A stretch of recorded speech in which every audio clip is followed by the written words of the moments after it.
కథ చివరి వాక్యం. ఒకానొక కథ మొదలవుతుంది. వర్షం కురిసే ఉదయారంభాల్లో, అసంతృప్త అస్తమయ వేళల్లో నేను కొంచెం నిరాశలో పడిపోతాను. కథ నిండా మనుషులే కానీ కళ్ళ నిండా బరువైన దుఃఖం. సమస్య చుట్టూ ముసురుకుంటుంది, ఇంకా దించలేని మోయలేని భారమై కూర్చుంటుంది.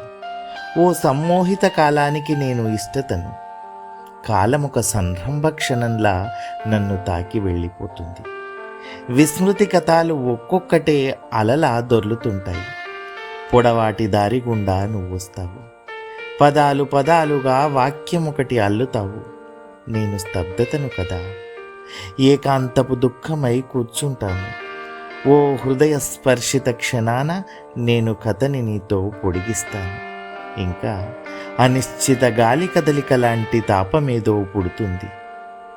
కథలోని పాత్రల్ని అనునయిస్తూ పోతాను నేను. కథ చివరి వాక్యం ఎంత సున్నితమైనది. బ్రతుకు బరువు నీటి ముళ్ళెలా పుసుక్కున జారిపోతుంది.